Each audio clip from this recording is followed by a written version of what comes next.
just real quick here, I wanted to go over, in a recent video that I just did actually just a few minutes ago, I used the terms cocked and half-cocked, and I've used that term before when talking to people and responding to emails and things like that, and I think I've used it in other videos, and people have asked me, what do I mean half-cocked? A gun is either cocked or it's not cocked. They say, are you meaning that forward cocked position on a 1911, or what are you meaning? I'm like, no, cocked and half-cocked is just my own way of saying something. It's not the correct way of saying it probably, but it's my own hillbilly way of saying the difference in actions on triggers between guns that are actual single action and actual light double actions. So I use the term cocked and half-cocked to kind of distinguish the two, and I'll show you here what I mean by the two terms. Now when I use the terms cocked and half-cocked, I'll show you exactly what I mean here.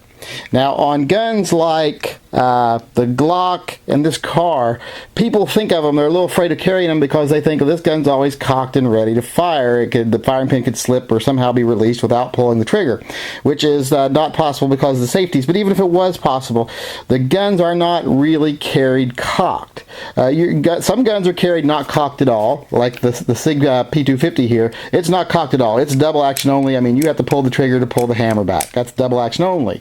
So it's not cocked. Now a lot of people will think, well, these guns are single action, but they're not. That's not true. They're light double actions. When you pull the slide back, the gun is not cocked. If the firing pin released from where it was now, it still wouldn't have enough impact to fire the round, wouldn't reach the round. The trigger has to pull the firing pin back the rest of the way to fire it. So the pin is carried in a kind of a half-cocked position. So even when the gun is been racked, the firing pin is still not in a cocked position. You have to pull the trigger. There's no fear, even if there was no safety in there to prevent it, there's no fear of the firing pin traveling forward and striking the round. Same thing with the Glock. When the gun has been cycled, there is no way the firing pin can fall forward.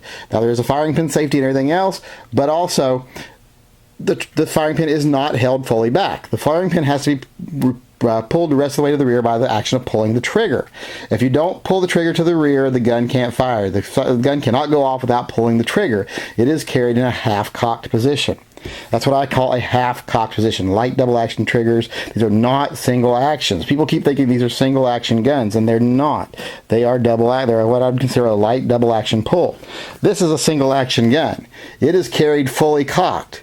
Take the safety down, pull the trigger, and the hammer will go fully forward. It's a very light trigger pull because of that. You know, very light because of it's a single action. This is a true single action gun.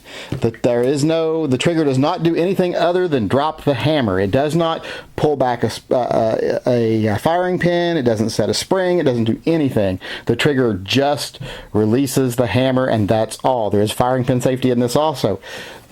But on guns like these, like I say, they're not cocked, they're half-cocked. I just wanted to make the distinction between that because I've had some people questioning me on that means of describing it over the last couple of weeks, and I just wanted to clear that up.